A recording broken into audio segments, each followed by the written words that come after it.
All right, what is going on, chat? How is everyone doing on this lovely Monday night? Welcome back to a brand new postseason edition of 27 Outs. As always, I, of course, am Ivan alongside my partner here, Stefan, and we talk baseball here weekly. I mean, if you're new here, welcome aboard. We're glad that you're stopping by. If you know us for some time now, you guys know the drill. As you can tell by the title of tonight's show, it comes down to this, right? We are doing tonight's show live during the middle of game 7. As we know, Stefan, between the Mariners and the Blue Jays.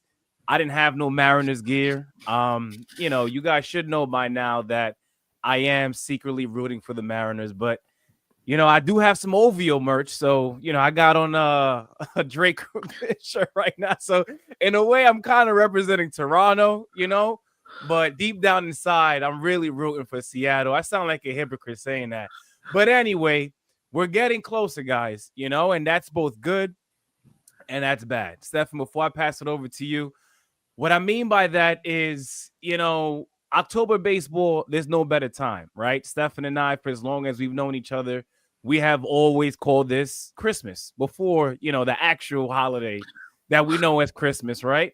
But then, we're now game 7 of the ALCS, game 1 of the World Series. As we all should know, if you don't know, it's going to be Friday. The Dodgers are on standby, of course, to see who's going to meet up with them.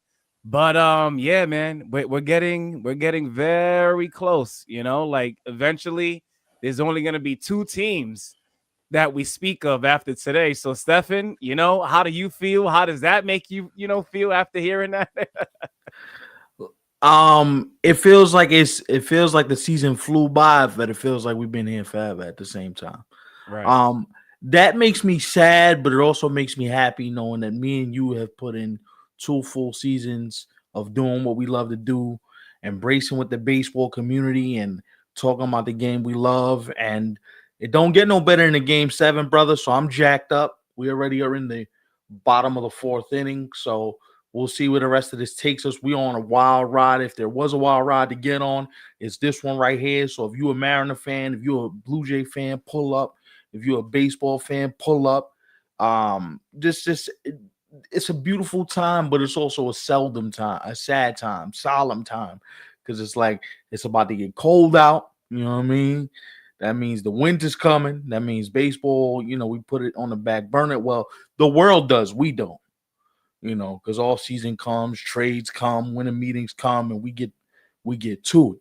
Yeah. So other than that, um, we locking in, man, and It's funny you say that because you speak of us now covering damn near 2 seasons worth of baseball, right? And while it feels like 2 years, we haven't actually reached the 2-year mark officially yet. Because officially, what the 2-year mark is for us in terms of bringing the show to YouTube, social media now, March of 2026 is when we really hit the 2-year mark. But that's when you think crazy. about the amount of videos that we've recorded, the amount of times that the chat has interacted, with us over the past year and some change now, it certainly adds up to 2 years, and it feels like it. Yeah, but you know what? 2 years with a lot more to go. Yeah, this is More only to the go. beginning. That's So true. we just in here having fun right now. This is game 7. If you're a Blue Jay fan or a Mariner fan, please take an Alka Seltzer. Please check your heart rate. This ain't for the weak. Me and this man was going through it last year with the Yankees. I'm going through it now, and I'm not a fan of either one of these teams, and I'm nervous for these brothers because you live your whole life for this, right? You live your whole life to say, y'all played in a game 7, packed house, on the road, at home. Like these brothers is living for this. And at some point, somebody has to declare what this is gonna be. Julio Rodriguez already left his stamp, double and a homer, you know. So it's like who's gonna declare what it's gonna be? Do we get a master class at Vlad from a bat from Vladdy at some point? Does Alejandro Kirk step up at some point? Who steps up? And that's just the beauty of the game, man. You don't know who's gonna step up, who's gonna show out, who's gonna have a moment where me and you are gonna look back in a couple years and go, Yo, remember when we was live on stream and that dude hit that home run and the chat went absolutely crazy. So whoever's in here right now, this is gonna be a wild night. And I'm telling you right now, I don't know if this is just me and you, bro, because I'm speaking for both of us in this instance. I don't know if you could tell a baseball fan a better time than a game 7 for everything to go to the chip and ask us, yo, what are you doing on a random Monday night in October? I'm not watching football. Monday Night Football's not on my screen. You know, the Knicks start on Wednesday. You know what I mean? But I'm locked in. I'm here. You know, and from first pitch, I've been nervous for these brothers. I don't know how anybody else feel, but I'm nervous for these brothers because all it takes is one bad pitch, one error, one misplay on the bases, one bad throw, and your whole season could be changed, Right. both good and bad. It's You know what? Listen, while I am leaning more towards one side more than the other, I wouldn't be mad, regardless of who wins. Like if Toronto just so happened to come out on top and they advance to the World Series, I mean, I'm I'm not good mad with at it. that. I'm And the good with reason it. why I say that too is because between the Mariners and the Blue Jays, I don't know if you feel this way, Stefan. I don't know if some of you who are watching right now may feel the same way. I kind of feel like and we don't know if it'll come down to this, right? Maybe it doesn't. But if it were to come down to a slugfest where neither team's pitching, let's say it's the Blue Jays facing the Dodgers in the World Series, and the Dodgers pitching isn't looking as good as it did throughout the playoffs thus far. The Blue Jays pitching is still looking as it has been up to this point, but the offense has pretty much been doing the damn thing, which is why they're playing the game 7 here tonight. But I kind of feel like the Blue Jays offense is the one offense that I believe could hang with the Dodgers offense. Now the team overall, not so much, but offensively, that's one team that I think could go blow to blow, with the Dodgers. See, but the thing I'll say is, and I can understand what you're saying, but let me simplify it a little more. Toronto's approach is the type of approach that'll drive any pitching staff crazy because they don't strike out. They put the ball in play. They work deep counts. They don't swing at bad pitches, as Addison Barger does it again. All this guy does is hit. Every time I turn around, he's hitting a rocket somewhere. It's either to right field or he's going bridge. Like, if you don't know the name Addison Barger as a baseball fan, you'll know it after this series. All that brother does is hit. You know what I'm saying? And Toronto's lineup just feels deeper, but I do feel like, this is me, I feel like Seattle's lineup is sneaky powerful. You know what I'm saying? It Where is. you walk in, Randy Arozarena has looked terrible in this series. You get him to the next round, he might go absolutely crazy as IKF hits a rocket to the second baseman. But like he might go absolutely crazy. And so the one thing you hope is that the guys that haven't shown up yet for each one of these lineups is going to, you know what I mean, is going to take the next step and go, all right, I'm here now. It's World Series time. It's time to lock in and go crazy. And the other guy I'm going to mention, if you're Toronto, listen, George Spring has been here. Knee injury, no knee injury, half a knee, half a leg, half a arm. That brother knows what it's like to win championships, and he might go crazy. Oh, I'm back again? Oh, y'all picking against us? All right, hold that. That's the dudes that scare me because they know what it is. I've been here before.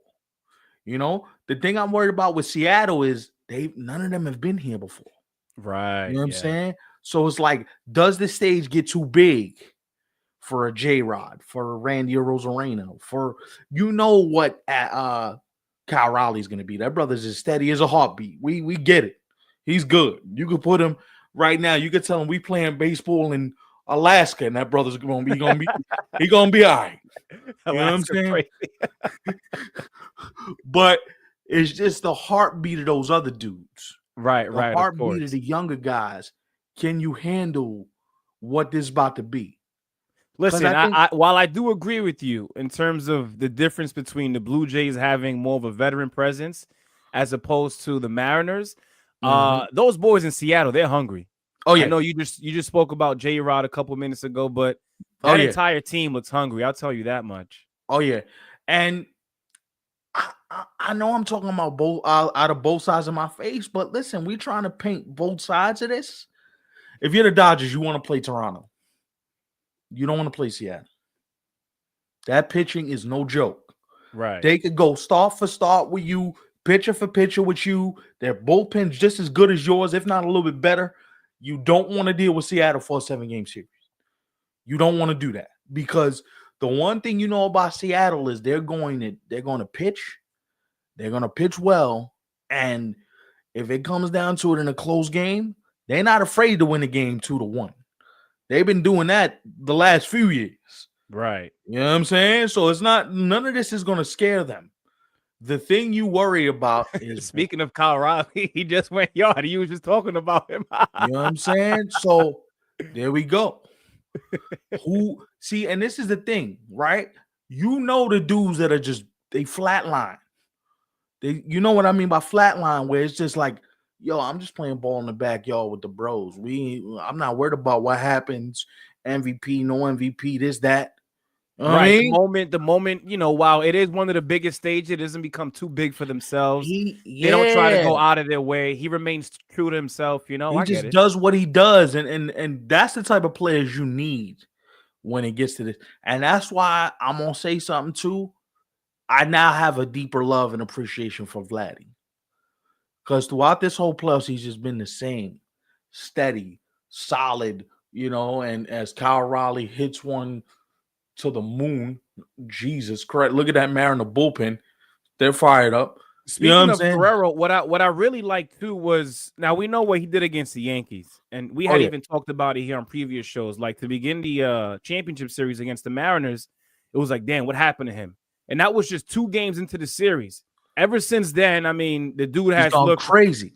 It's like a damn twin of it's a clone of what the hell he did against the Yankees and what he's doing against the Mariners now. Listen, as soon as this series went back to Seattle, he went crazy. Rocket doubles, rocket home runs, select pitch selection. Listen, I'm going to tell you something right now. I know we were clowning that $500 million. That $500 million looks like a worthwhile investment right now. Especially this early too. Hell that brother is balling. Yeah. And if you're Toronto, you just want to get more around him. Get more around the brother. If you're going to go all the way. Yeah. You know what I'm saying? Because right now, if I'm being honest, they're one of the best teams in the American League.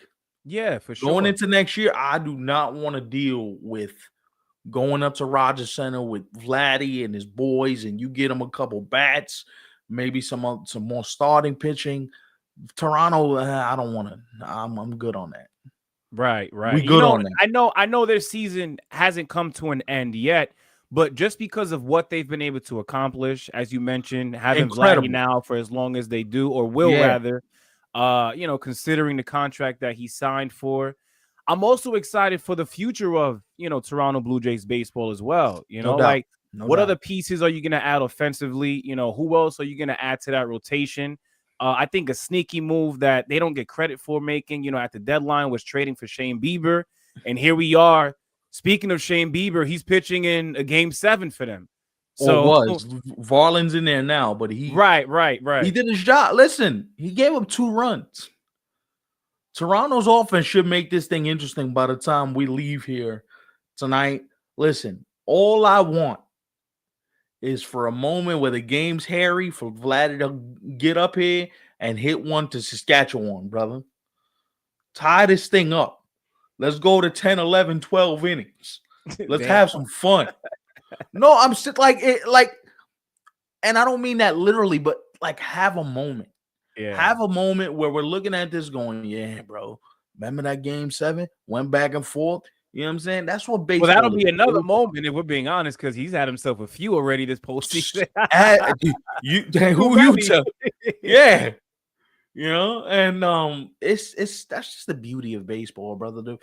We're at a point right now where this is, and I don't mean this as a slight or an indictment or anything like that. This is for the true baseball fan that loves the game, that doesn't care who's in it, that doesn't care who's a part of it. whoever you were a fan of, if you love the game, you can't get no better than a game 7 with a chance to go to the World Series on the line and not feel anything and not feel some type of, you know, a nostalgic energy of feeling like, damn, yo, imagine what this team would look like against the Dodgers, or imagine what this team would look like against the Dodgers. With that being said, though, I think whoever plays the Dodgers, I give it 6 games max, and it's night, kids, because 6 games, you're being nice, bro. I'm saying I think it ends in 5. Whoever meets up with the Dodgers, for real. They've not only lost once to this point, bro. One and, time. and I'm gonna say this for the record, and you said it to me, and I was like, I pushed back a little bit, but I had time to sleep on it. Shohei Ohtani is the best baseball player I've ever seen. Oh yeah, by far. I mean, I do it because I secretly don't like the brother. Okay, Wow. I'm Hold gonna be on honest. now. I'm gonna be honest. I don't like him because I think you get into the level of LeBron hype, and the hype is just too much. But when you see that what he did the other night, I gotta take my "don't like you" card and shove it in the pocket and go, hey, tip to you. 3 yayas going 6 innings, striking out 10 dudes. I can't hate. I told you how I felt. I texted you right away. I was like, yo, this right here might be the greatest performance of all time in baseball history. I can't hate. I want to, because Right. I'm a hater. Self-admittedly, I'm a hater. I'm open about my hate. Because I don't like what everybody else likes. I'm a contrarian. So everybody Ohtani, and I'm like, all right, enough. Like, and then you do something like that, and I'm like, I can't hate now. Now my hater You know blood. what's crazy too? Leading up to that point, and we talked about it here in the show as well. He's the having a Dodgers bad weren't getting postseason. much out of Ohtani. Yeah. But, when you're someone like Ohtani, you just decide to wake up one day and do whatever you find want a way on the to turn baseball on the switch, and it's a wrap for the rest of the world. for real. And I'm gonna be honest, the reason why that's more impressive, right? Because forget about hitting home runs, brother. Those balls were demolished. Those balls were not scraping over the. Nah, he hit one, two off the. He hit one off the top of the pavilion in right center field. One left the building, and one went to dead center, left center field. I'm like, all right, bro, I can't say nothing because that would sound crazy. Right. And you struck out 10 dudes. What am I to say at that point? This dude literally was on some video game mode. How Like, about the pitching that the Dodgers got out of all 4 of their starters? Snell, Yamamoto, Ohtani, as you mentioned, and Glass. Now all 4 were sharp. That, and you want to talk about the Mariners being unfair? That's unfair because you knew it from both sides, brother. If I'm sitting in those hitting meetings, I'm like, I don't know what we're gonna do. Right. Because Blake Snell looking like he ain't trying to lose. Yamamoto looks filthy. And you know what I loved about the Dodgers the other night too? And this is how you know they know that they're good. Yo, Sasaki walked off the mound after they won the game. They slapped 5 like it was a regular season game in August. Like, all right, bro, we got to be back out here in 24 hours. Let's go get you next round. You know what I'm saying? There's not no jumping around. We made it back to the series. It's like, yo, all right, we made it back to the series. Let's go to work. You know who made an interesting comment? And I believe it was after the game 3 win. And I'm sure you saw this, Stefan.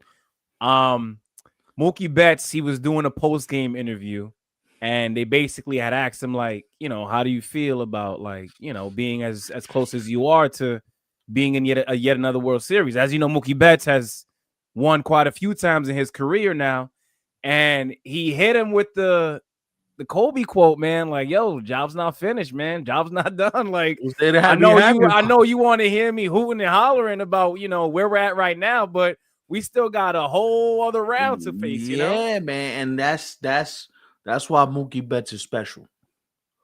Understand that having that perspective, yes, you don't want to diminish the moment, but you also understand, listen, I've been here before. The fun don't start till we get to Friday. Okay, that's when the fun starts. Right. Because then I got to start asking myself, who's really bothering and who really ain't. And the thing about the Dodgers, you think they care who they see? Nah, we smoking both of y'all. It don't matter.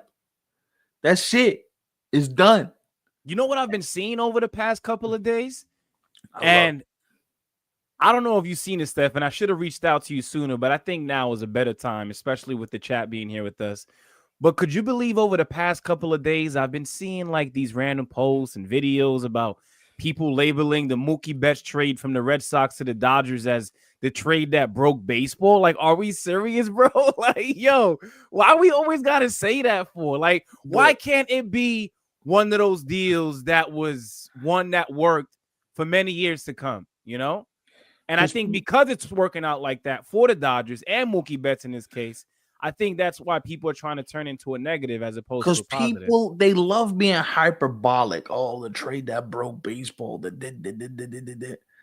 Can we just chill? Can we For calm real. down? Please.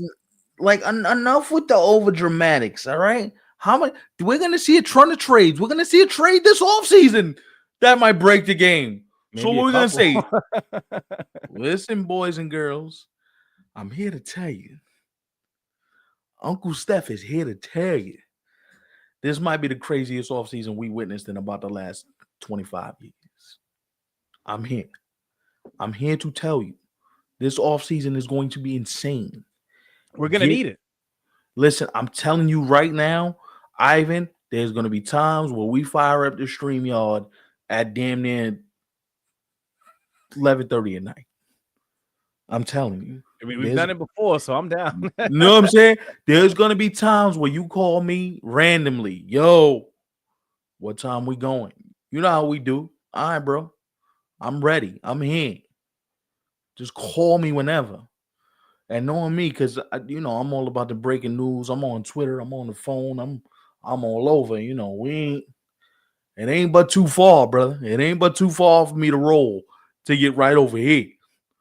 You know what I'm saying? As Joe Budden likes to say, you gotta be available.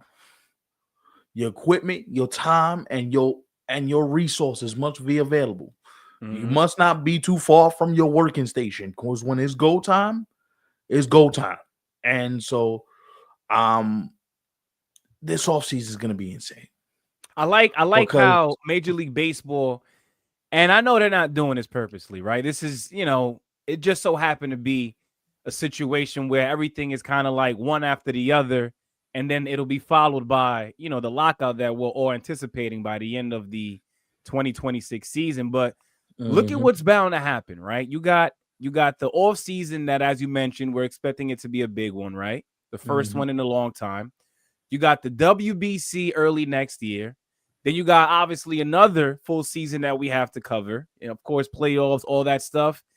And then it comes to an end, bro. Like, I don't want to get too, ahead of ourselves, but that's literally how it's going to go down.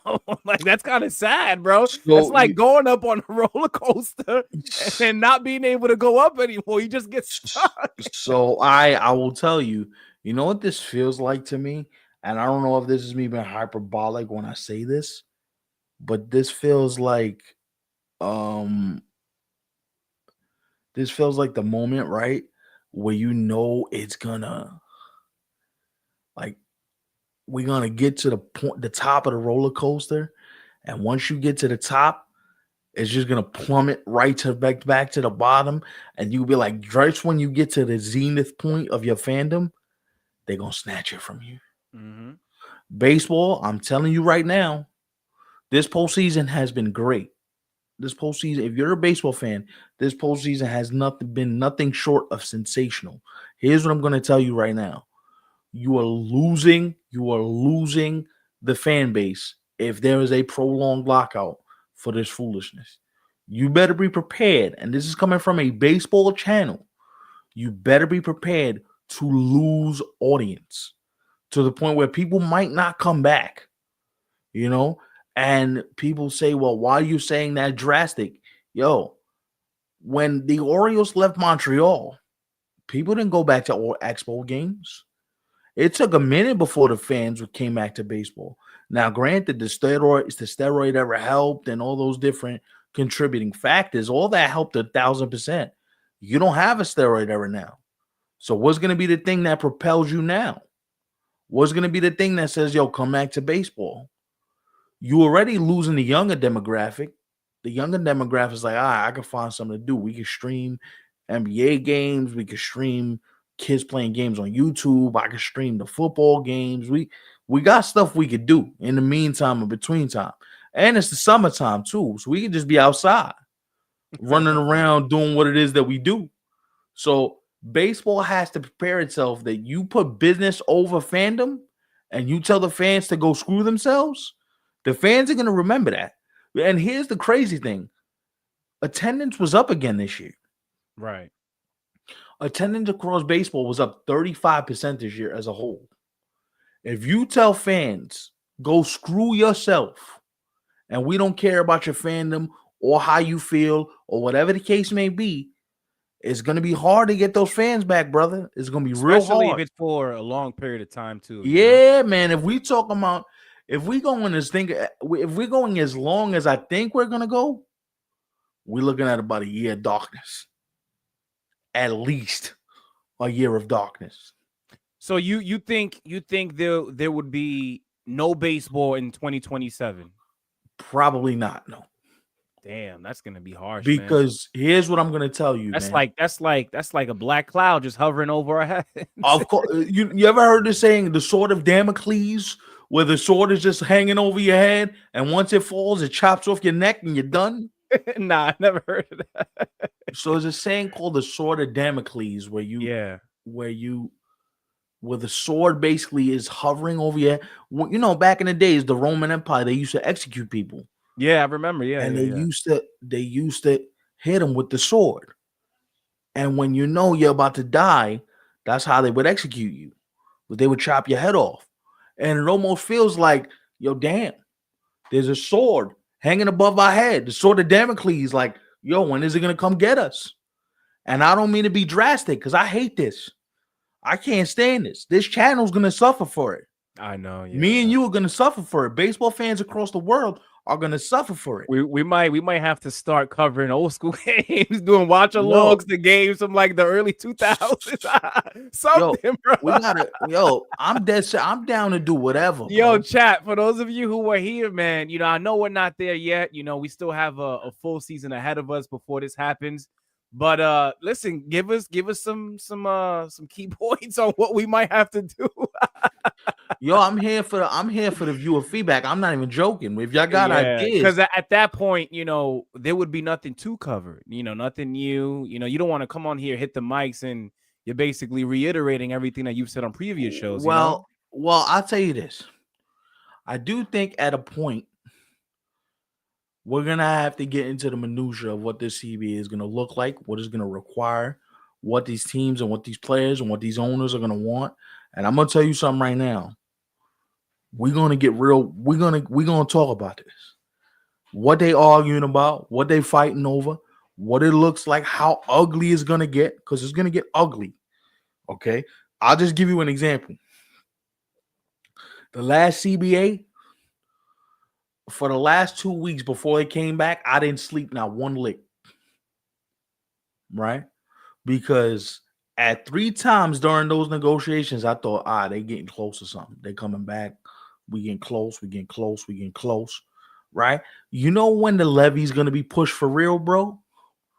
When you start missing games. I'm talking about with a schedule where you miss the first week of March, the first week of April, the first week of the second week, the third week, and then there's money not being made.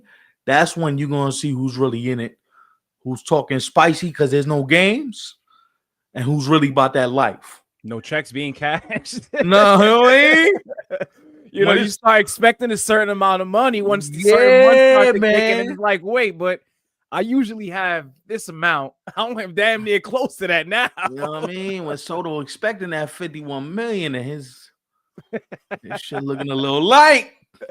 Right. You know what I mean? Kind of hurts. Makes you want to speed up the process, like come to an agreement. This is where I'm going to tell you this right now. The players union. Oh, I think you. Did I freeze? Ivan froze. I think Ivan froze. Did Ivan freeze? Am I still here? Do That y'all was hear me. me? I think that was me. Yeah. No, Was it because me or was it just StreamYard as well? nah, there's a whole thing glitched out just now. Yeah, okay, because But I we thought it here. was you. Then I saw I disappeared too. My internet is going from 3 bars to 1 bar. I Nah, don't know what the hell's going on. Like, I know tonight is the game 7, but damn, I didn't ask for anything more than that. you know what I'm saying? And the reason why I think it's good we talk about it is this 3-1 going to the top of the 7th, from what I see. You know what I'm saying? Like we're gonna have to come to a point, man, where when the money starts getting lowered and people we start getting to the real point of what this is going to look like. I'm telling you, money is gonna change how people feel real quick. When game checks start getting missed, when people's, when the fans are starting to get restless, when you're starting to be called greedy, and here's the other thing: you want to get new money from these television companies, whether it's ESPN or Amazon Prime or Netflix. You got deals with all these television folks. The last thing you want to do is have an extended lockout where you don't produce no content for a year. You know what I'm going to hate too, Stefan? And you said this in the past before. I do want to bring it up again. We know this is going to happen. They're going to come to an agreement on certain things. We're going to finally get some baseball at whatever point they decide to come to that agreement, of course. But we all know there's still going to be things that are left off the table. And you said it as well in the past. Like, you knew that what's coming post 2026 was bound to happen because there were things that should have been resolved in the past that simply weren't. So while you speak of that, right, as Vladdy's swinging from his shoe tops, while you speak of that, right, the reason why you know this is gonna be bad, because the stuff that was left on the table is pretty important stuff. We talk about international draft. We talk about shortening of free agency, possibly. We know about the salary cap, but nobody knows the ramifications. Is it a hard cap or is it a cap at the top? Is it both? What happens to the college draft? Okay. Does the college draft and international draft become one draft? Right? Are we looking at possibility of expansion? How does this affect expansion? What teams are what owners are looking to expand, if any? Right? There's a number of factors that are going to be in play here. And here's the most important one that nobody's really going to talk about. How's this baseball related income going to be split between the parties, right? Because last I checked, it's about 52-48 in terms for the owners. So the owners got the majority of the pie just by like 4 percentage points. You know the players are going to want some of that back. Right. The moment you signed the CBA in 2016, see, this is what people don't realize while we're here. The players were screaming bloody murder because they gave too much of the baseball related income away. What that means is basically there's a pie. They divide it into a pie where you start talking about television money, uh, ticket sales, like all the revenue encompassing what baseball is as an industry. And the players have gotten the short end of that stick for the last 2 CBAs. And that's where the fight is. Like, yo, hold up. We're the commodity. We should be making more money than what we're making, which is why you're seeing players ask these owners to open up their books. Yo, tell me how broke you really are. Right. You know what I'm saying? Tell me how bad it really is before we get to the point where we about to shut it down. And here's the thing I'm gonna say before we leave this alone: is Brian will just throw a nasty slider to click Cave Laddie. But here's the thing I'm gonna say before we leave this alone: is yo, channels like ours and people in the chat, Manny, I'm gonna see they should extend the WBC in 2026 until we come back from a lockout if we have one. That I would be like nice. that. That's good, Manny. I'm a fan. Sign me up. You know what I mean? I think we have to start putting pressure on Major League Baseball. Channels like us, other baseball channels in the community. Listen, and I'm saying this. we are not too big to collaborate with one of y'all. If one of y'all channels want to collaborate and put pressure on these dudes, I'm here for it because Right. we're here for the betterment of the game. I'm not here to just, oh, nah, we ain't working together. Listen, we are in a community. And you got to understand, this community is niche. There's not a lot of people that are my age, your age, a little bit young, like, you know what I mean? A little Or older. just baseball fans in general, right? Yeah, we're not that big. The community's not that big.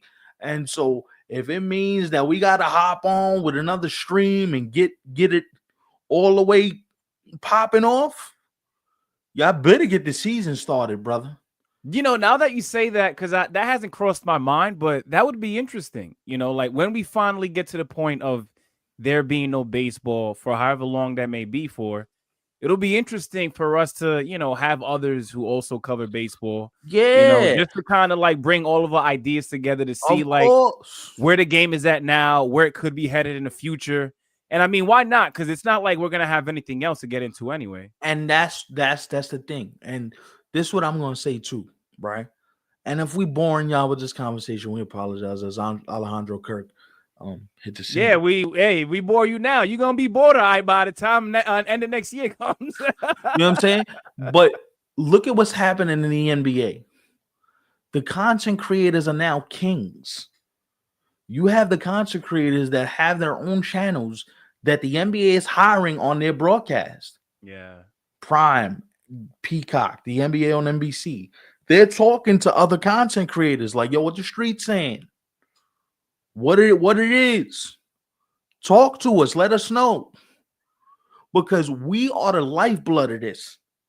The people that sit here and watch these games and read the articles and do the work and study and really, really get after it, we the lifeblood of this.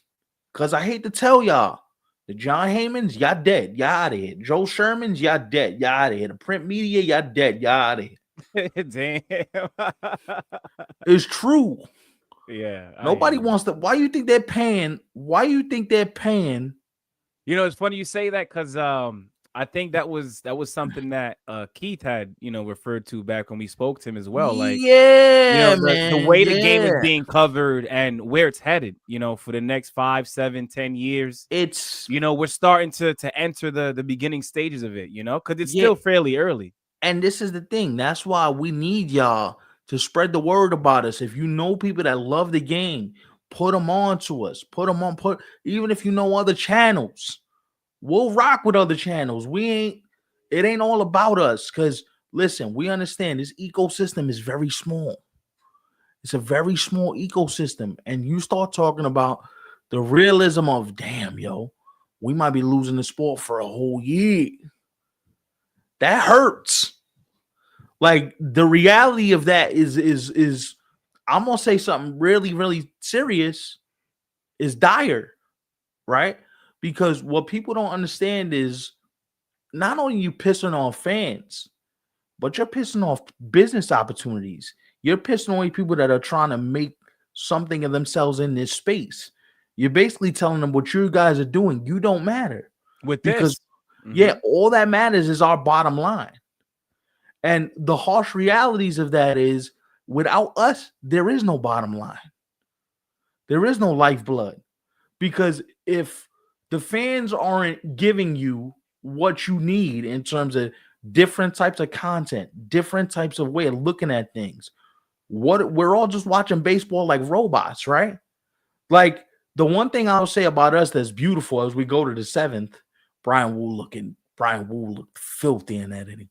Blue Jays running out of time, man. Oh yeah, 9 outs to go. Get something going soon. Know what I mean? And I also think like I kind of want people to realize, like, yo, you piss off the wrong consumer, you got the whole army coming after you. You know what I'm saying? You piss off the wrong content creators that got some deep thoughts that view the game the way we view the game. Who knows? Now you won't alienate me and you, bro, because we love the game. But you alienate the wrong people, they ain't coming back. The kids that are, 12, 13, 14, 15, they got other things they can do. Me, I'm stuck. I've been a baseball fan since birth. I'm gonna be a baseball fan till I'm dead. Same here. Y'all got me. Y'all got my money. Y'all got my time. Y'all For got my life. investment. I love it too much. I can't let it go. It's love. I mean, they get our attention in two ways, right? You get it from the fan perspective, right? Which is, as you mentioned, how it all started for us. But then for content purposes too, because while we're all watching as many games as we do, we still got to we got to be able to come here and do this at the end of the day. And you know what? This is the fun part. This is the part that I enjoy doing. This is why we sitting here watching all these games, because there's a reason why you get up and you realize, like, damn, you know what I'm saying? Like, the Dodgers whipped the Brewers. It's almost like I felt bad for the Brewers at the end. I felt bad for them brothers. I'm like, well, goddamn, like, Yeah, and you were saying too, you was like, yo, just to be nice, I think the Brewers probably get like one game at home just to say, like, we didn't look all that bad, but they did. yo, Unfortunately. it's and the crazy thing is, this is what the owners are gonna use to say we need a lockout. Because we can't stop these dudes. Look at how much money they're spending. But I got news for you. And I'll say it in a whisper so you understand. You can spend that money too. You just choose not to because you're cheap. All right. Don't get it twisted. You can spend that money too. You don't have to do what you've been doing, crying broke, crying poor, crying this, crying that. You can spend that money too. You know what I'm saying? And at some point, we got to get realistic with the fact that y'all just choosing to pocket this money. Yeah. Y'all don't want to spend the money. Because if y'all did, there's no way that we're sitting here on the cusp of what many are calling perhaps the most dire lockout in the history of the games, in the history of the game. You understand? People are saying, um, people are saying that economically, the league is going to suffer 10 times more than they did in the 90s because everything's more expensive now. Exactly. Now you got to pay for streaming services. You got to pay for this service. That's that service, this streaming service. Where can I watch the games today? Apple TV, Peacock, Roku, all these different things you got to have just to watch games. And then you're going to spit in my face too. That's a tough spit. That's a tough sell. And then speaking of all these streaming platforms, right? And I know this doesn't apply to everyone, but some people only subscribe to be able to watch baseball games, right? Now I know some people always have some of these subscriptions for different purposes, but I know for a fact that because games are broadcasted all over the damn place now, Oh yeah. people are subscribing for solely that reason. Oh yeah. Like, I'm gonna be honest with you, bro. I have everything. Yeah, you're crazy. You're crazy. I'm not gonna lie. I have not everything. I have a couple, but I use, websites that, show these things illegally. Major League Baseball don't come for me. I'm just saying. Oh, it's the truth, bro. No, Because yeah. if you really add it up, let's say you got a Netflix, HBO, Apple TV, Amazon, Fox. I'm missing everything. ESPN. Let's say you got it all. That could easily run you anywhere close to $100, bro. So Easily. I'm gonna keep it a beam. Yo, I have cable, right? So a lot of times I could just put on the cable box, go to the channel, just watch the game. But the thing that I do, because I'm smart, is I sign in through my cable provider for a lot of this stuff. Most people don't have cable. They're just paying out of pocket for all the subscriptions. Yeah, but here's the thing, though, too, because I haven't had cable for a while now. But at the same time, even cable companies, and I noticed before, they try to charge you like a few extra dollars. You know what? Quick story time. Go I ahead. forgot what year it was. I remember I was rocking with Optimum at the time, and I didn't have MLB Network, right? And I was like, you know what? I got to get the network because, that's one of those things where even if I'm not watching, I like to have it on in the background as background noise while I do my own thing. I'm crazy. I don't know if anybody else does that, but I do. But I say that because I had cable and it wasn't a part of what was already being paid for on a monthly basis. They hit me with a few extra dollars. You want the network? We'll give it to you. But just for this one particular channel, We're gonna we're bang gonna you in the charge head. you like We're gonna another bang five, you in the seven head. dollars. Yeah. You know? We're gonna bang you in the head, and that's what they do. See, like me, I'm insane, bro. I told my mom, listen, you can have all the channels in the world. I need 2 channels. MSG and yes. MSG, yes, and MLB Network. Y'all can have anything and everything else, brother. Oh boy. Straight up, man. Like, hey, I gotta have MLB Network. I gotta have yes, and I gotta have MSG. I gotta have the Knicks. I can't. You listen. You can take all the channels. Or should we call it the fancy name now, Stefan? What's the fancy name? The Gotham City? What The Gotham Gotham City Sports Sports? app. Yeah. Gotham Sports app, whatever the hell the name is, bro. Listen, That's I'm. why I gotta tag you in there because there's so many different platforms. I don't know what the hell is It's going on. crazy. So I'm so thankful. Thank God. I thought the World Series was starting Wednesday. I'm not gonna front. When I saw Friday, I just got happy because the Knicks home opener is Wednesday night, Wednesday, okay. and I'm already like, get me to Wednesday night. I'm Right, ready to right. go. I'm ready to run through a wall. I'm excited, right? And it's like, damn, bro. Like, how do I choose? How do I? Now, obviously, the baseball is gonna come first because that's what we do here. I mean, we only have like a week and a half left, 2 weeks of it left, Which you is know. great, and that makes me sad, yo. That That's makes why me I said what I really said at the top of the show, sad. bro. That's borderline depressing. I think Um, best case scenario, we have 2 weeks tops, I believe. if we're lucky, And we can't get more than that if we wanted it, you know? It's just where we are right now, you know, at this point of the year. then that hurts. That hurts to even think Mm-hmm. about. Then that hurts the soul, man. You just damn. The Ah, truth. um, and then the other thing is too, because I watch all the sports. So when baseball leaves for a few months, I'm able to hold off. But it's not like when it's opening day and the feeling of it comes back, and you go through phases where you feel like, damn, we back in it. Baseball's back. You can feel it.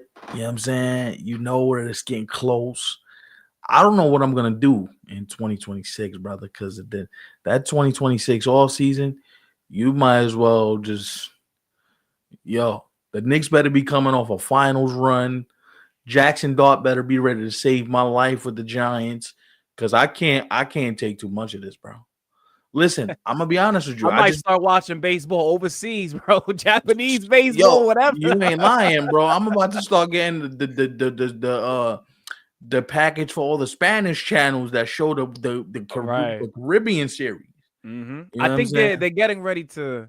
I think it started, or they get like gearing up, you know, to get it started. I don't It's know, but close because we got a couple people playing. yeah, Lindor's supposed to play for a few weeks. Juan Soto's supposed to actually yeah. I heard Lindor might go to PR to, you know, play some suit games out up. there. Jason Dominguez is playing. Right, right. Yeah, no, we getting to it. It's getting close to go time. So, like, I might have to start watching that, the Caribbean series, all that. You know, speaking of that, you know, I know we just spent a few minutes on talking about what the end of next year would look like, and shortly after, we might have to start, you know, covering games from like the Dominican Republic. Who I'm knows? not even. Like, listen, I got a few of my boys, man, and you here right now. Shout out to you. Like, I just might have to be put on to a couple of things because what Major League Baseball has us prepared for, I'm not a big fan of. I'm not. Y'all playing. There's a drop here. I'm gonna play it if I can find it. But like, y'all playing. Speaking of playing, y'all already know the drill. Let me just get you. Let me get this up and scrolling at the bottom of the screen. You know what I'm saying? So you can see what we about. But it's almost like I want to tell Major League Baseball this. I want to tell them this because y'all playing. Where's it at? Where's it at? I'm looking for it. I'm looking for it. I'm looking for it. So they Uh, actually did start in DR. But Manny they said did. it Oh, doesn't get good until December and January. I figured. yeah. I mean, this is and you know what? this is what I feel. Congratulations, you played yourself. Congratulations, you played yourself. Because you can't, like, there's no way, bro. There's no way, bro, that we are sitting here, right? And we're watching this game 7. And the only thing I can think of is, yo, they can shut this down for so long. It's crazy. And my only solace is, and I'm going to be honest, I hope the players break first. Y'all broke out here. Y'all ain't got billions of dollars. You can't miss a full year. Because one, that's a year of your career you ain't never gonna get back. 2, this, you don't play forever. You play for a very finite amount of time. So I'm hoping that they actually fold first. unless and it might come off as funny, but I think it's also realistic to say too at the same time, unless you're Otani, and then you could just be like, all right, well, I'm just gonna take the next flight to Japan and start working on my bag over here while you guys over here, figure this mess out. Well, but technically he can't do that. He wouldn't be Right. able to because he's under contract to a big league club. Mm-hmm. But yo, dog. But I'm not saying to go out there and play. I'm just saying business ventures, right? Oh no, the bag is whoever the bag. wants to talk because he's been busy and playing and couldn't. Bro, now's your chance. Nah, he already got all the bags in Japan you could possibly get. He good right now. I'm sure he is. I heard something right now where the Dodgers made back his whole contract in 1 year. Yeah, I read that the other day. That's crazy. I was like, you know what that made me feel, bro? 1, that made me feel crazy, and 2, that made me feel really broke. That also proves a lot of doubters wrong too. A lot of people were like, "Oh, you can never pay an athlete that," and I mean, the Dodgers don't see it as that. They already came up in year 1. I'm gonna be honest, that's a bargain, bro. What they're paying him, I can't believe I'm saying that, but it's a bargain, bro. You think it should have been over $1 billion, really? You look at what the dude is doing, bro. You know what I mean? You're talking about 700 million, and if you look at it, it's not even 700 million. Because here's what people get it misconstrued. It's like $2 million a year for the next 10 years. Right. He's only making 20 million while he's playing. Now I get 680 on the back end, so we straight. But God damn, right. That $2 million, brother. I'm spending $2 million in a day. Yo, I just got the new whip. Yo, I'm over here. Yo, I'm over there. Yo, I'm building a condo in Japan. All cyber lights and all. What? $2 million. $2 million for him is like $20 for you and me. Right. And he got it. Mm-hmm. You know what I'm saying? But that's how you know that dude is big in Japan, though. Where you could play baseball for damn near for free. And your endorsement money over there is something that's, we can't even think about that right now. Like if me and you sat there with all them zeros, brother, we get a migraine. We get a migraine. Yeah, what? No, dog, we would get a migraine. I get migraines sometimes just off of the little bit of love that we get sometimes on some of these videos, like constant notifications and likes and all this stuff. Like, hold up now, like one by one. This is what I'm saying. So if the world is spinning like us for us like that, yeah. Imagine when we get to the level where it's constant and there's no days off, but also 2, when the bread starts coming, that changes the whole equation, especially for these players. That's why y'all can talk tough all day. We want blah, blah, blah. We want blah, blah, blah. We want blah, blah, blah. Y'all can't stop the train. If these owners want a salary cap, guess what? It's happening, and you got to be okay with it. And if I'm being honest, you might make more money in the long run anyway. Right. You might make more money. Right? Like, I'm gonna change my perspective on something because I had to think about it as Addison Barger walks a walk. We got a rally brewing in Toronto, boys and girls. One walk could spark a rally. Yo, somebody hit a home run. Somebody do something. Make this game interesting. It's game 7, yo.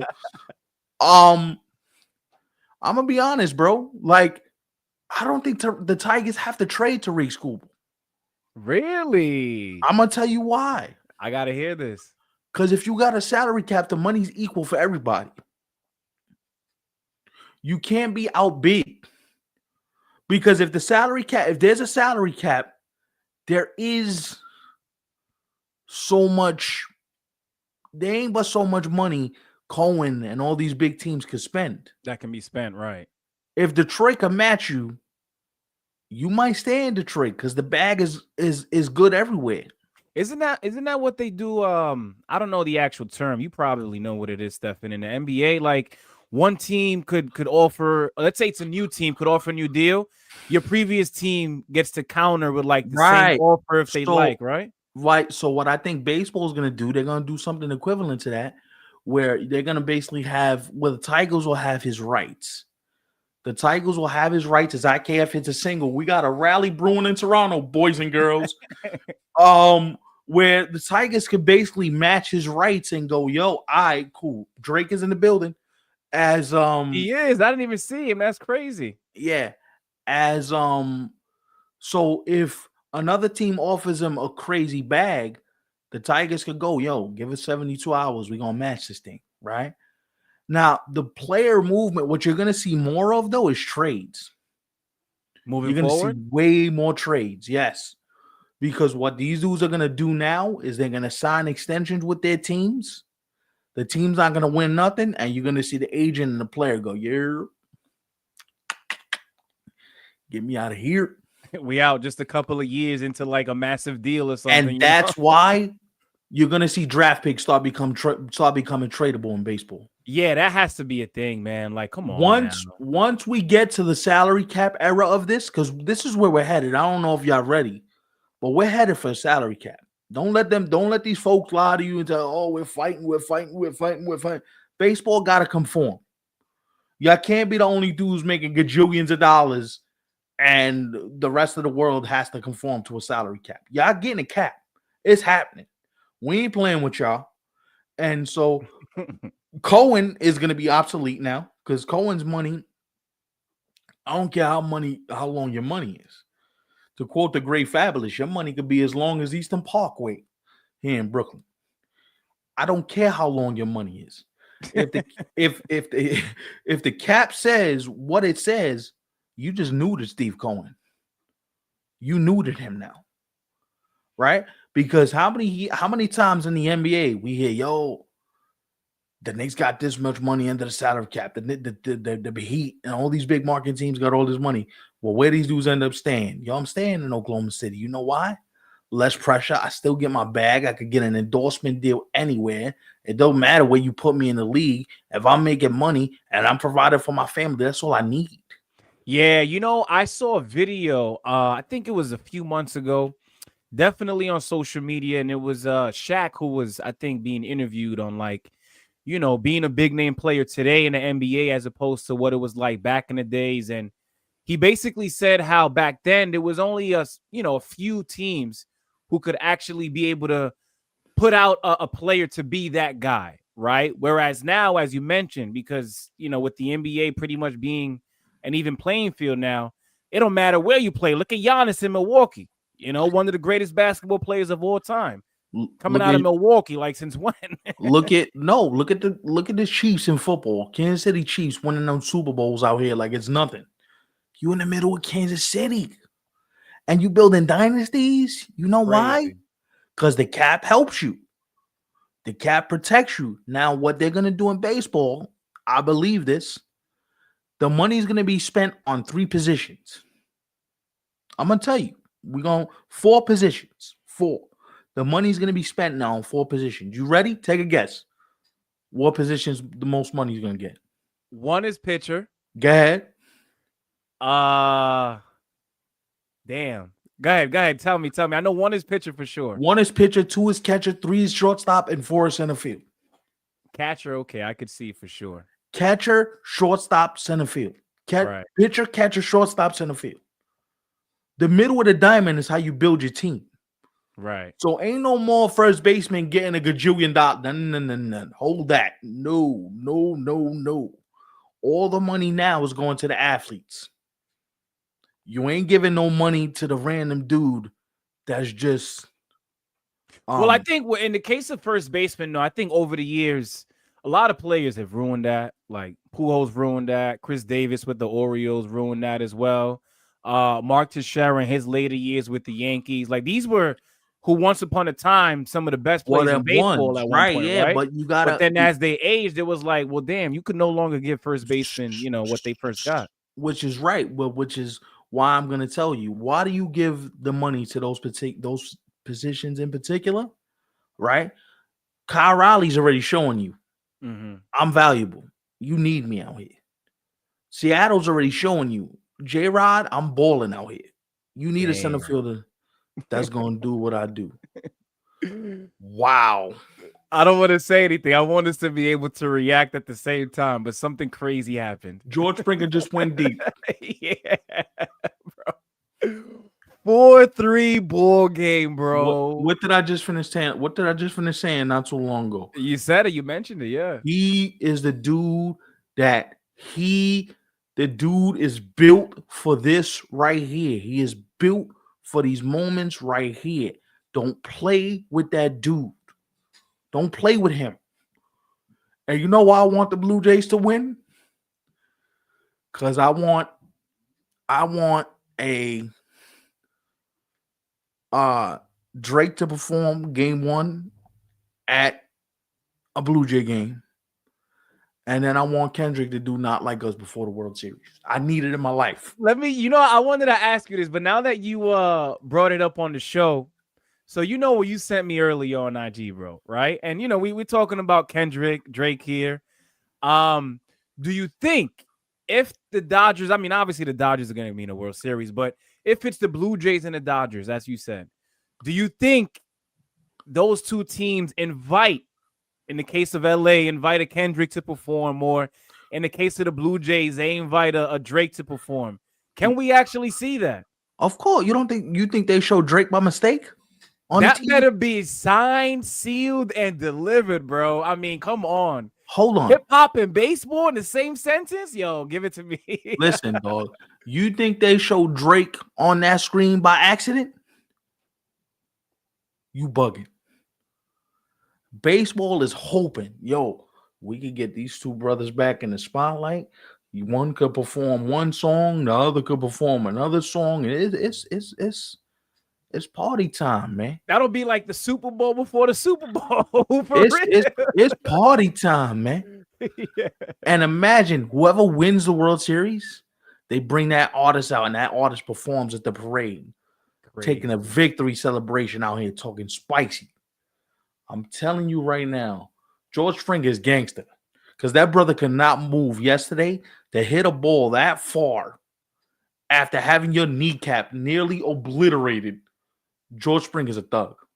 He's different. I don't know what it is, but he reminds me of like a Dragon Ball Z character going Super Saiyan. They go from their normal state to suddenly being like untouchable.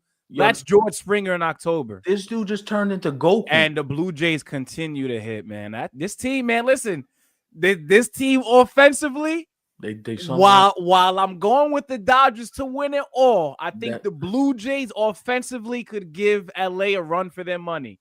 I'm gonna be honest with you. At this point, I think I like the Blue Jays lineup just a little bit better to win the World Series. I like their lineup a little bit. I don't know if they win it, but I like the lineup better. Damn. Listen, for me, overall, the Dodgers win the World Series. But if you told me that one of the games was 7-6, right, and Toronto out here just doing the damn thing, I'd believe you. If Yamamoto's out of the game in the 5th inning, if Ohtani doesn't look as sharp, you talk about one of the best offenses in the game, bro. And that's why I'm gonna tell you, Nathan Lucas with a rocket just now. Yeah, Randy had to hop. If he doesn't jump, that might be over his head. There's something about this Blue Jay team, and I've come to fully respect, damn near love and admire what they do. Yeah, you have to. These dudes are clutch, B. Mm-hmm. You think they're scared to walk in Dodger Stadium? If I'm the Dodgers, I'm a little petrified to walk in there. I'm walking into a crazy filled Rogers Center with a bunch of loud, drunk Canadians. I don't know, man. You know what's crazy too? George Springer is like what, 35, right? 36? He has to be. It's He's them up there old. in age. It's He's them. 36 years old, bro. It's. Listen. It's Yeah, that's just crazy, man. It's the old. It's the old dude that you're not expecting to do nothing. That turns around and says, no, boys, we going to the chip. Doing the most. I mean, I wouldn't be able to tell the difference between him wearing a Blue Jays uniform now and back when he played for the Astros. Real talk. I tell you, you know why I love what he's doing right now? Because he's still an old man killing y'all. Yeah, literally. With a bad knee. Yo, that's his Kirk Gibson moment. He damn near hobbling around the bases, but the brother just hit one 430 feet. You ain't got to run, brother. You ain't got to run nowhere. You could jog. Baseball is beautiful, yo. Let me ask you this, though. Do you think the Mariners have another one in them, or do you think this home run might have been, Nah, that Blue Jay bullpen is as shaky as me trying to walk. Like, you know what I mean? All I need is one more Kyle Riley, and we right back. You know what I mean? Mm-hmm. Here's the thing. Who do they close with now? Because I don't think Jeff Hoffman gets the ball to close his game. Right. So who closes the game if the Blue Jays got the lead in the ninth inning?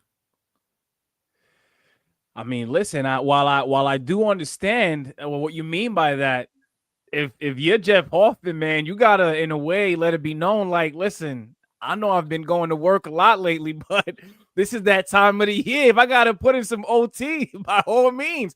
And listen, that goes for all pitchers, right? Even in Seattle's case, even in the World Series in the next round in the Dodgers, like, listen, all of these guys got to be available, especially when you're in a situation like this where you have to win and there is no such thing as losing, because if you do, you're going home, man. I'm gonna tell you this: better be prepared. You know who closes the game right now? If I'm the Blue Jays, you know who's coming out the bullpen for me? I'm just asking, yo, just give me one inning. I'm telling Max Scherzer, yo, close this out. Get me to the series. You don't care. You got the stomach for it. He's crazy enough to do it. That's what I'm saying. You give Max the ball in a juiced up Rogers Center. You say, yo, OG, go. You know what I mean? Go pitch us to the next round. He's nuts. He's probably looking at John Schneider right now, like, yo, give me the ball, bro. Give me the ball. Got him damn near in a headlock in the tunnel. Probably in the bullpen right now, banging his head against the wall, getting himself psyched up. Max Scherzer is a psychopath, yo. I love that dude. They might. I mean, at that point, what else you got to lose? Yo, your Savage is available. I don't care. You pitched yesterday. You gonna give me? You might have to give me an out. They did bring in Gossman. He's in this game already. Yeah, he pitched. So everybody's available. It's all hands. It's a game 7, dog. Yeah. Listen, all I'm saying is, I feel like we went through the gambit of emotions on this show, from lockout to, oh my God, George Springer just, oh my God. And I got to ask, I don't know if you guys have been keeping up with this. Speaking of like going through the gambit, the Giants are about to hire a manager from college. Did you hear about this? Mm-hmm. I sent it to you, and I was like, yo, what do you think about this? Because I'm like, hey, this seems kind of crazy. You go from the college field to the big leagues. Right. That's a little different, bro. That's a big jump for sure. That's a jump. Mm-hmm. The brother's name, I believe. Hold on, let me get the brother's name, because I want to get his name correct.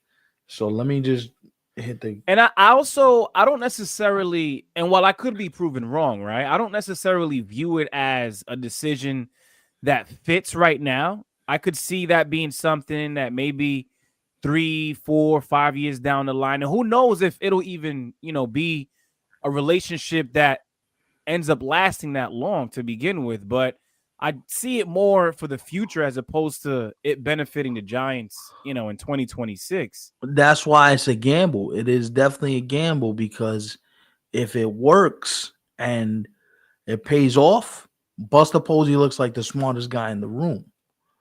But it's a gamble, because if it doesn't work out, you got egg on your face for hiring a manager that's never done this before. Right, right. Not even at the minor league level.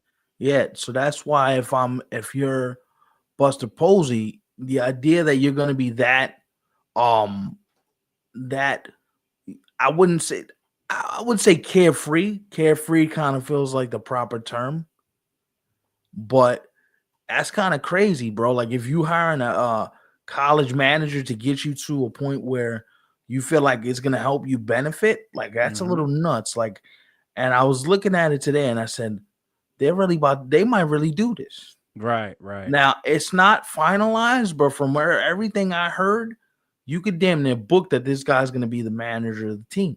Mm-hmm. And Isn't Albert is coming close to an agreement soon, right? Or is he like just talking to teams for now? so he's talking to teams for now. We thought he was going to be the Angel manager, but they pulled his name from Mm-hmm. consideration earlier today. Matter of fact, Right. here it is. Here is the update that we posted on our Twitter. no, this is actually our YouTube community page. Oh, that's YouTube. I couldn't even tell. I thought it was Twitter for a second, bro. It looks very similar. You know why? I didn't see the YouTube on the top left. Yeah, I just looked at everything else. I thought it was the Twitter for a second, but yeah, YouTube. yeah. This is in our community page, and this was 2 days ago. So I wonder if where we're at with him. Also, speaking of Albert, since you mentioned Albert Pujols, Right. let's go to the Albert one, which is where we are right now, right? Albert, the Angels are no longer considering him. He's gonna have interviews with the Angels and the Orioles. Orioles and Padres. Orioles and Padres, excuse me. Yeah. So I'm surprised the Angels that it went that way. I'm not gonna lie. I thought like Albert was a shoe-in to get that job. So it kind of felt weird that we're in this place now where he's not even Do you being think he has a considered. job by opening day? I do. I do as well, because I think there's so many openings right now. I don't know how many to be exact. I know it's more than 5, right? Could be like 7, If we 8, do the maybe. math, it's the Padres, it's Orioles, Angels, Orioles, Angels, Braves as well, right? Braves are open. Yup, Giants. Right. Uh yeah, there's a few other. Yeah, There's yeah, yeah. got to No. be some others. Yeah. No, so Now, we I get think off of the simple fact that so many teams are looking for, a new hire. I could see where Pujols becomes one of those. yeah, and so Suarez just barking at the umpire. He just got punched out on a BS call. He is giving umpire the business right now. Chris Bassett is in the game for the Toronto Blue Jays while that curveball's out inside. While that curveball was inside. That might be the game for momentum purposes. It's a 3-2 count with 1 out in the top of the 8th. Wow, yo, these umpires, bro. That ABS system needs to soon. Yeah, Like I was gonna say, like, we like won't right be now. seeing that for any longer, after the That season, that's for sure. is Because the ABS literally takes that away. Now, you might have players who might say a couple of things because an umpire got, a call wrong and the ABS system got it right. But at the same time, this is what wow. baseball is gonna look like moving forward, without It's that exchange between even managers as well. Like, I'm sure managers are gonna flip out, but it won't be nearly as much. You just now don't you have the can't. same No, reasons now to. you can. Now you can't flip out because and you know what sucks? Or you know what's good rather? You get 2 challenges a game. So I want to see when you use those 2 challenges, right? Is it one of those things where, so let's say you get 2 and you use 1, you get it right. Do you still have 2, or does it now go down to like 1? That's a good question. That I do not know, but I know Right. you get 2 challenges per game. And I'm assuming that after the 7th inning, they have a crew chief review where the umpires can get together and review it. I don't know if that's accurate. I would assume that is because you're talking about balls and strikes. So I would assume just for fair play, like we do with home runs, like we do with fair and foul, that they would do it for this too. But I do know one thing. It's going to change the way we watch baseball. Because the moment you see somebody do this, did you really get the call? Why are you just playing? Right? Because some random dudes is going to do this being a knucklehead, just trying to get the challenge off. Well, that, brother, that was a strike. Stop playing. Right. That was a strike. You just called looking at something crazy. Right? But that 3-2 pitch to Suarez, that was a ball. That was clearly off the plate. That was a ball. And that's when you have that. And I also think, what's bad is that these umpires, they feed off the crowd's emotion. So just because the crowd's going crazy, let me punch them out because the crowd is looking for me to make a call. Instead of saying, let me stick to my guns, you standing on first, and now it's all about fair play now. That's unfair though, man, because we're talking about an umpire who should be the most neutral people on the field. Like, not even the fans are going to be neutral. The players damn sure aren't. Managers aren't. But you being an umpire, you're allowing the energy and just what's ever happening in the building to get to you. Listen, I can only imagine what it feels like to not only for a player, but for an umpire to be in these pressure situations. Now you can't throw Suarez out because it's the biggest game of his life. You're going to let him curse you out for half a second. We ain't throwing him out. Not right now. They're babies, bro. Like, what I'm saying to you is if you got that wrong, you gotta let him, you gotta hear that for the rest of the season. Yeah, let him chew you out for like 3 seconds. If we don't tie this game, we're gonna look back at that call and go, that was a call they got wrong. You know what I'm saying? By the way, the Seattle Mariners franchises in the ALC have lost to lost to Cleveland in 95, lost to the Yankees in 2000, lost to the Yankees in 01. Are they going to suffer the same fate in 2025? Sure looks like it right now. That'll be heartbreaking, man.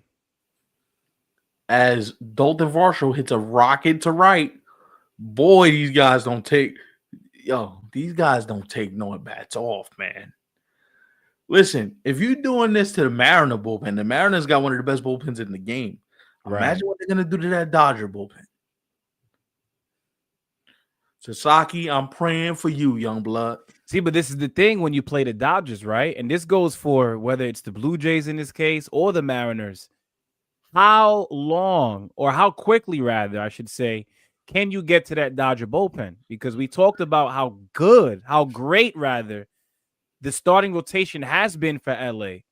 So are you going to be able to get Blake Snell to finally not have a magnificent game? Because as you mentioned, every time he hits the mound, it's an automatic win for the Dodgers. I'll say this to play devil's advocate.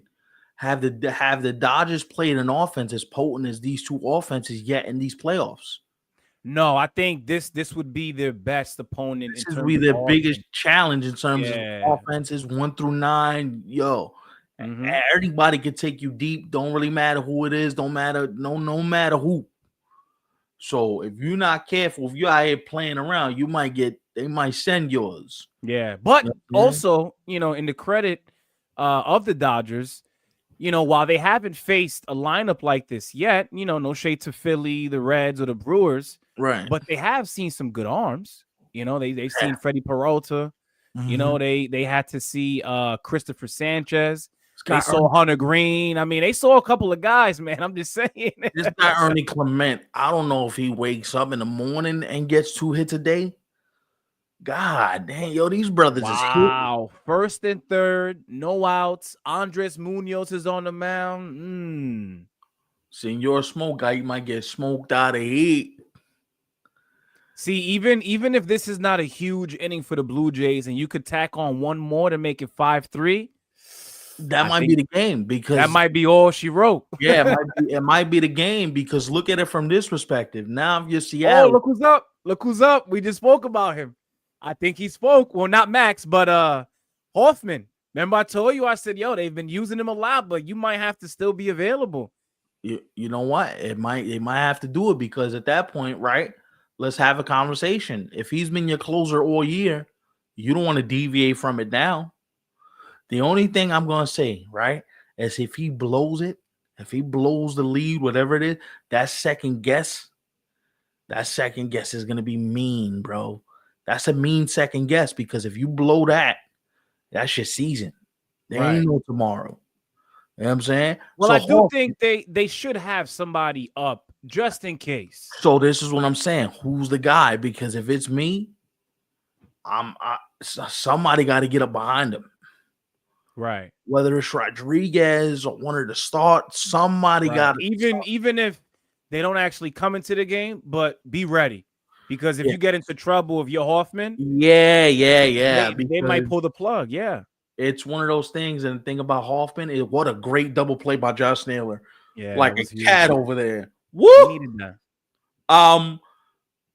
The thing about Trevor Hoffman is Trevor Hoffman's given up a lot of home runs this year. Right. Like his bugaboo's been the home run. So if you're Seattle, all you thinking is like, yo, just get one dude on, bro. Get one dude on, get a fastball you can see and send that shit. You know what I'm saying? He was almost the reason why they almost lost the American League East to the Yankees in September. Listen. Blown save here, blown save there. It looked Right. like he lost the closing job. It was bad at one Remember, point. we were talking about like, yo, who gets the ball for them in a big spot during the playoffs? Right. And it's still him. You know, shout out to him for turning it around. Persevered and got through it. And right now, if you're Seattle, you're just hoping against hope that he don't got his ace stuff, that he leaves a fastball middle, and somebody sends it.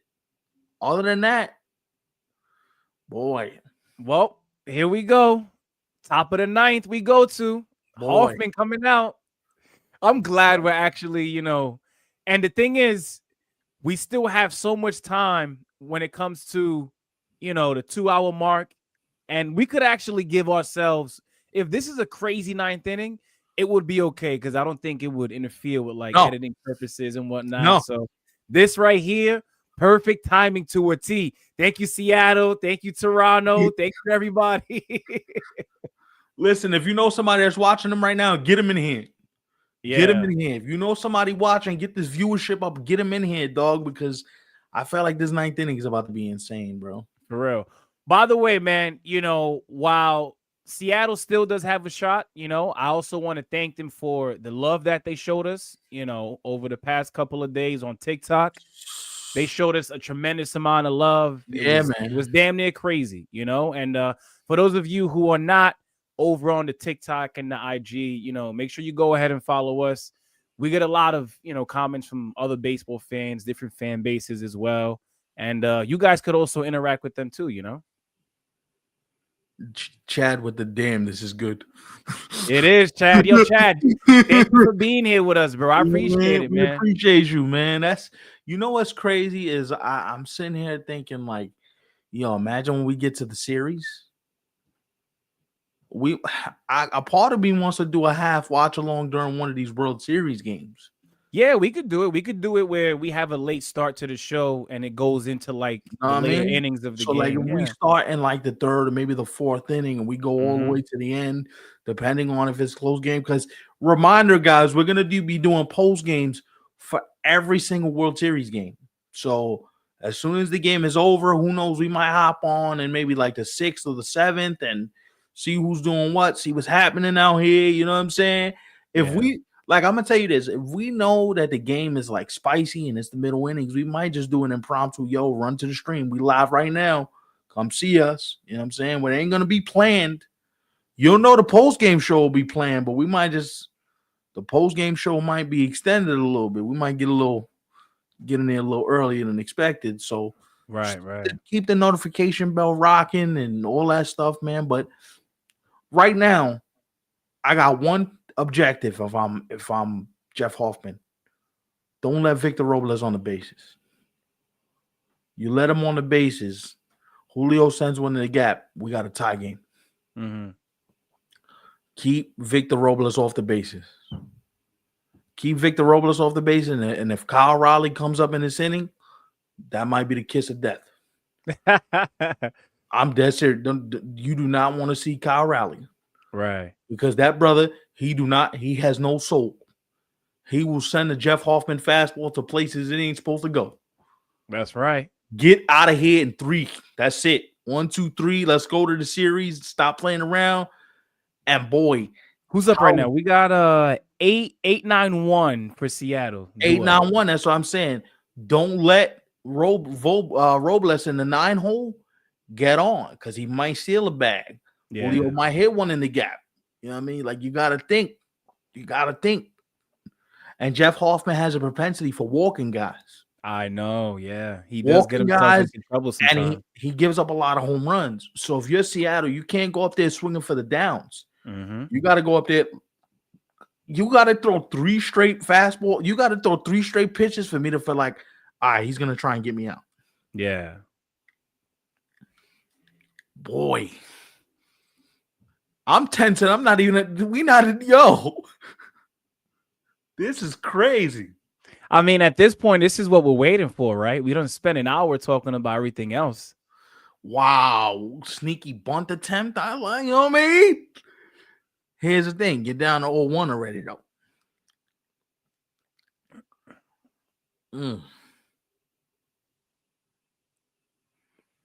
Man, I know these guys do up 8-9-1, man. I can only imagine what it feels like internally to be in their shoes right now. Even if you want the moment, right? Like it still has to do something to you where there's a slight disadvantage in terms of like, yo, I don't want to be one of these final outs, to our season. So it's either a flight or fight response. Yeah. Some dudes want to be in the foxhole right now, going, "Yo, give me a fastball and I'm gonna send you shit." You know what I'm saying? But some dudes are like, "No, I'd rather not because if the last out is made by you, you're sitting with that for the next." So you go back to Peoria and spring training starts, and you're sitting there wondering, "Yo, should I have swung at that? Was it a pitiable pitch? Like, did I leave something up to chance?" Yeah, and maybe not even, maybe longer than that. Because think about the fans' perspective, right? Like you get to go out there and play ball again, but then you got the fans probably reminding you, in March and April, like, yo, remember how last season ended? I ain't forget. Why are you still here? And here's the thing: there's no guarantee you're gonna get back. All right, exactly. Look Everybody, at how long it took them, 24 years. right? Look at Jeff Hoffman working himself into a pit. Look at, right? If you're Seattle, you have to think right now, I'm just trying to get on by any way possible. Right. By hook or crook, it don't matter what I do. I'm just trying to get on base, bro, because whether it be an error, whether it be anything. Something. Now he got the first strikeout, 95 up in the zone. Okay. But and then the other thing too, if you're Toronto, defensively, you got to be sound with every move you make. You can't rush to the ball. You can't be too quick on a transfer to try to get it out the glove. He swung at ball 4, by the way. That was ball 4. He lets that go. You're standing on first right now. But George Springer is my spirit animal, man. If I could be anybody right now, I probably want to be him. I wonder what it feels like to hit a home run in that spot, man. That got to be one of the best. That has to be like an outer body experience. I wonder if, I'm going to be honest with you, and I'm being for real, I wonder if he even heard any of that. Or if he felt any of that. Right. Or the moment the ball left the bat, if he just blacked out and just didn't hear or didn't feel, didn't see nothing. I wonder, right? Because they said that happens in a big moment, you black out. Like your body is doing it, but your mind is like somewhere else. I've heard. You like when Judge hit the home run against the Blue Jays, when he hit the home run off the pole, he said he went deaf. Right. He went deaf. He didn't get the hearing back. Like the sound didn't click back in for him. So he was rounding third. Like he was blacked out going around first, going around second, and it didn't click in until he was. I could see how 2 outs, 1 out away. Blue Jays in the World Series, man. This is I can't even believe. While they do deserve it, I'm also at a loss for words because it's like, wow, you guys really did it. You shut me up, you shut Stephen up real quick. You shut a lot of people up, real quick. Listen. And I thought this was a team who, after they gave Vladdy that deal, I think you got to do more. But they was like, you know what? We're going to believe in our guys. And this is what we're going to rock out with. Yo, if you're a Blue Jay fan and you go into the chip, that gotta be the ultimate. Like, and to top it all off, this is without the Anthony Santander experiment working out in year one. Like, come on, man. Yo, no Bo. Oh yeah, no Bo Bichette No as well. Bo. Right. You got to the series with half of Chris Bassett, no Bo Bichette, 40-year-old Max Scherzer. Mm-hmm. Like, yo, shout to y'all. Now, and I don't know what they do, but now maybe letting Bo Bichette walk doesn't look all that bad. It doesn't. While you do want to keep him, look at what we just did without him. Look at what we did without him, and you could easily slide Ernie to play short. Ernie Clement could be a shortstop. You could go a bunch of different ways if you choose to. Listen, man, shout out to the Blue Jays, bro. They deserve it. Seriously.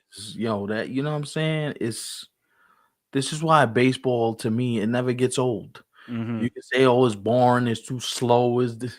Listen, man. What you mean?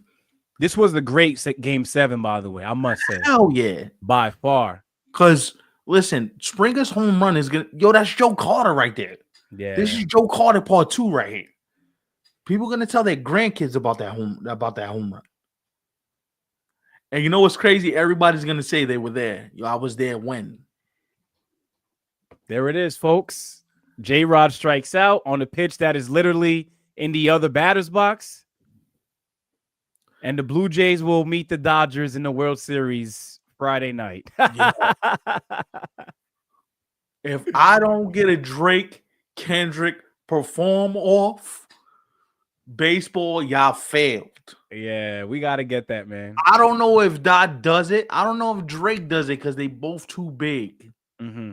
I don't know if either one does it. I don't know if Drake is going to want to, do that. But for the city, that would be crazy. Of course. That would be Listen, it was great to, as always, do the show, but to be able to see this in real time, to see the Blue Jays out of all teams be able to represent the American League in the World Series now against the Dodgers, that's a big deal for them, Beautiful thing for the country, beautiful thing for the city of Toronto. Just beautiful thing for the show now. We know which 2 teams to focus on once Friday comes.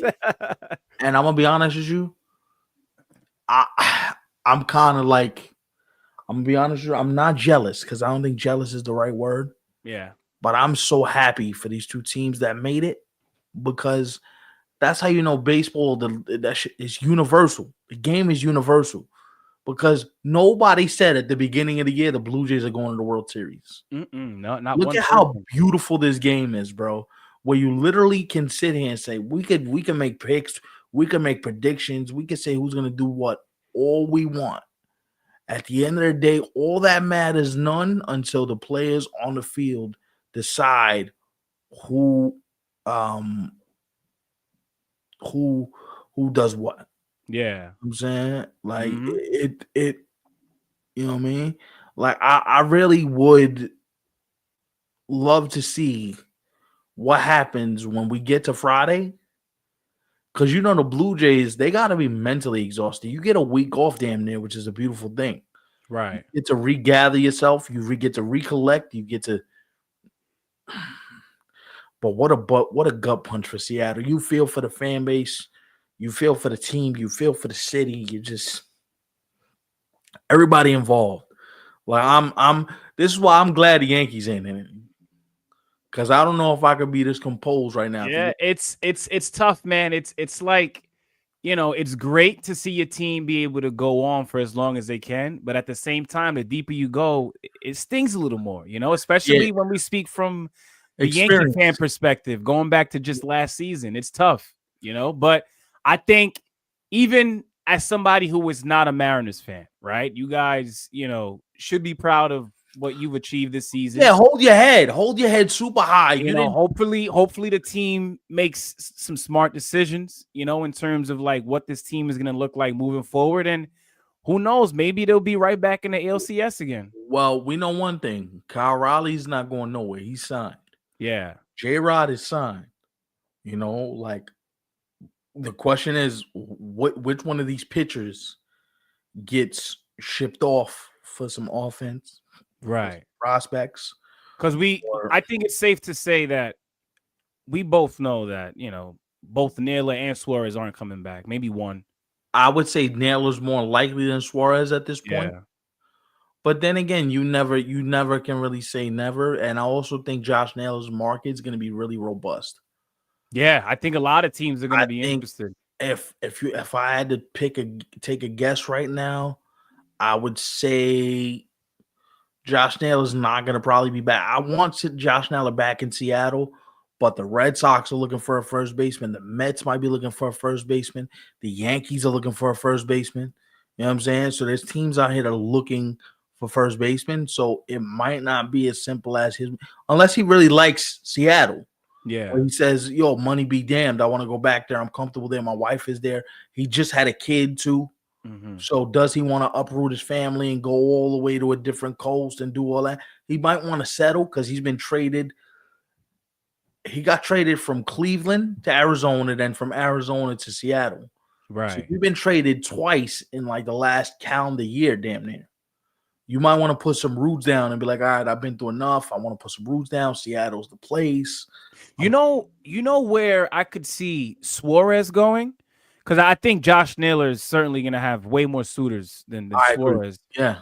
But I don't think Suarez is going to cost all that much. I No. could see him maybe reuniting with the Reds. Reds are a team that they need more offense as well because they've got the pitching, but who knows if that happens?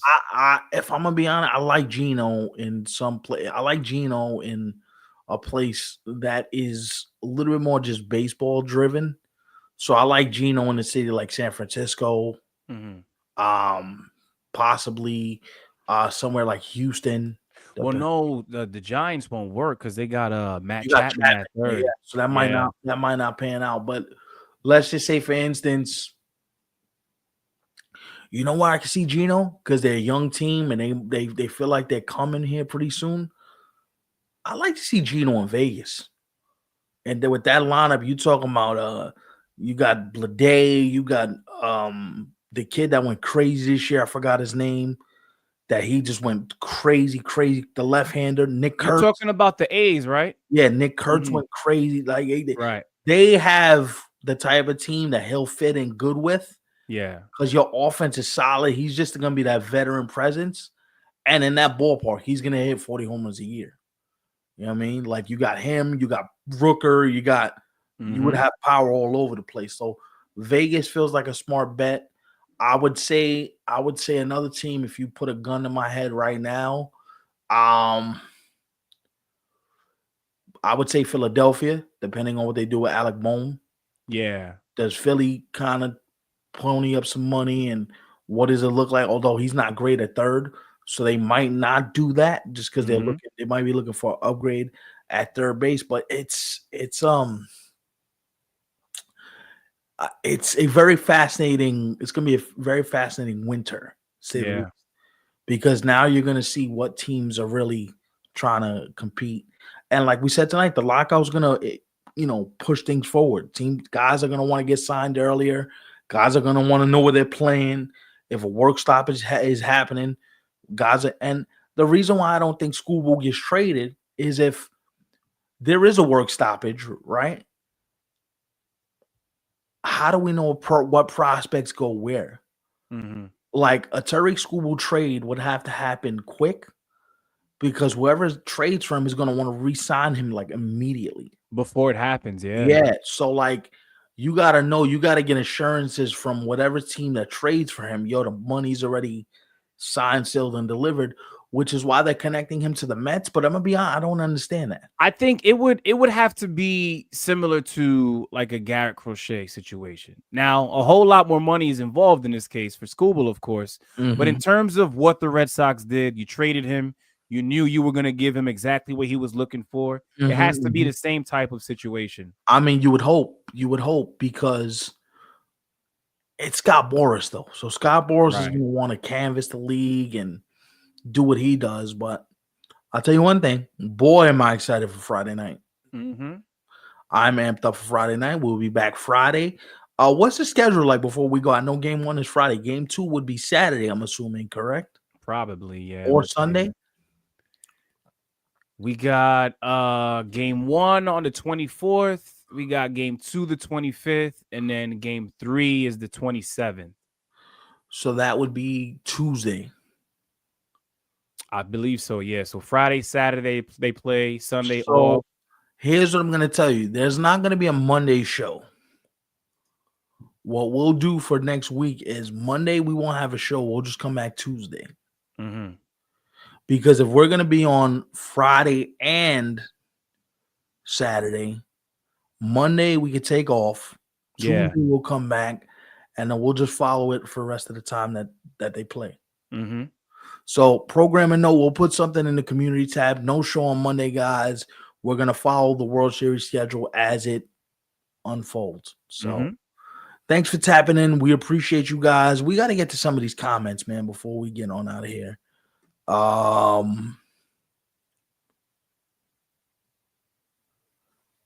So Ray was like depressed when we started talking about the lockout. He was like, he goes, let me know on the phone. Let me tell you the phone calls I would make. Shout out here making enemies. We see you, Dollars. You know what I mean? Ray said he went to Game 7 of the ALCS in 2000. Wow, that's dope. 2003. He went to the Aaron Boone game. Oh, he meant 2003 here? Yeah, he went to the Aaron Boone game. He was okay. Because there was no Game 6 in 2000. Because there was no Game 7. Because the Yankees won in 6. They beat Seattle. David Justice hit the home run off the facade. I was just watching that home run the other day. Yeah, that David Justice home run still gives me chills to this day. Till this day, I watched that home run and I damn near want to run through a wall because that's the first time as a kid. If you watch the home run, Yankee Stadium is doing this, like it's swaying. You can see the upper deck moving, crazy. I gotta watch that again. Matter of fact, okay, I'm about to play it real quick. Hold on, I'm already on YouTube. Turn the sound down. This home run was one of the craziest home runs I think I've ever seen, bro. I'm not even kidding you. The way the upper deck shook, I don't even understand how the stadium even stood. Hold on. Before we play it, so we don't get. Let's bring this sound down. Yo, one of the craziest things I've ever seen, bro. And I watched it the other day, and I watched it again just a couple days ago, like it was brand new to me, and I lost my mind. This home run was incredible, and we're leaving right after this. I just wanted to play this clip because you said you hadn't seen it. I've seen it before, but I haven't seen it in a while. Yeah, how old were you in 2000, bro? You were like 6? 6 years old, yeah. Son. Mm-hmm. I feel old, bro.